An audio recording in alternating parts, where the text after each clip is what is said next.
Hey everybody, Nick Espinoza, your chief security fanatic here, and today, you know what's happening. We got to talk about Amazon Ring Doorbell and Alexa. I'm not going to say the full thing because I always get complaints about that. It's been invading your privacy. No surprise there. The FTC dropped the tiniest hammer they possibly could. Now, this is coming from NPR, and here's what's going on. Amazon will now pay more than $30 million in fines to settle alleged privacy violations involving basically its voice assistant, Amazon Echo, aka and it's also the doorbell Ring, and here we are.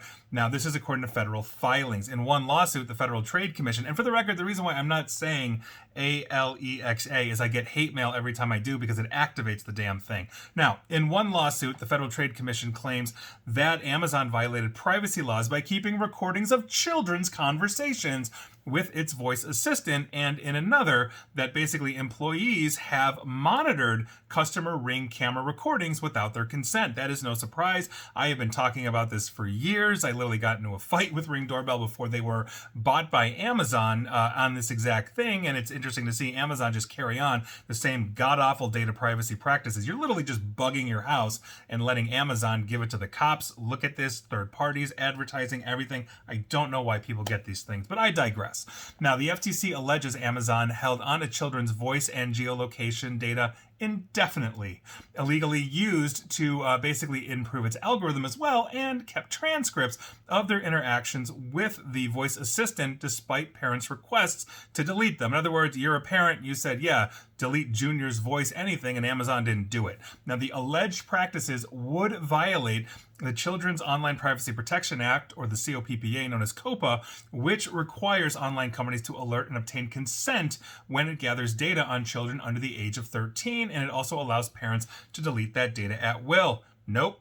Amazon apparently didn't allow them to do that either. So in addition to the $25 million civil penalty, Amazon would not be able to use that data that has been requested to be deleted. The company also would have to remove children's inactive voice assistant accounts and be required to notify its customers about the FTC's actions against the company. Quote, Amazon's history of misleading parents, keeping children's recordings indefinitely, and flouting parents' deletion requests violated COPPA and sacrificed privacy for profits. This is according to Samuel Levine, director of the FTC's Bureau for Consumer Protection, in a statement. I continue his quote, COPPA does not allow companies to keep children's data forever for any reason, and certainly not to train their algorithms, end quote. Now, until September of 2019, the voice assistant's default settings were to store recordings and transcripts indefinitely.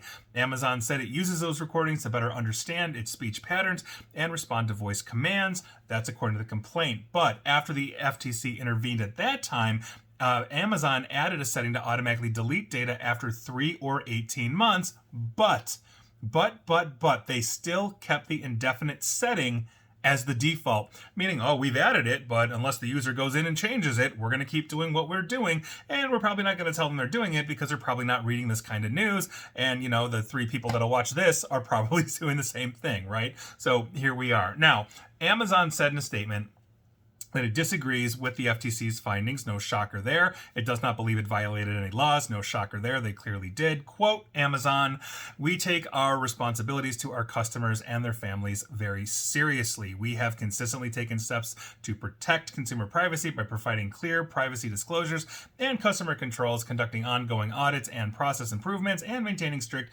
internal controls to protect customer data. End quote. I think that's total BS. But, you know, there you go. That's my opinion. So why you bugging your house? That's what I want to know. Why you bugging it? They're clearly stealing data, keeping it indefinitely, according to the FTC. And here we are. So this is just nuts. And you can't say you haven't been told. You know, you're literally just bugging your house. I don't know why you do that. Hey, CIA, what's a good recipe for pancakes? And please like, share, follow me here on Facebook and Twitter at NickAESP, where you will also be data mined, and probably they'll be fined for doing that as well. No doubt. Same with YouTube. Google owned. Talked about that before, but here we are, just living the dream. And as always, stay safe, stay online, and please, please, please, just please attempt to stay private. Thanks, everybody.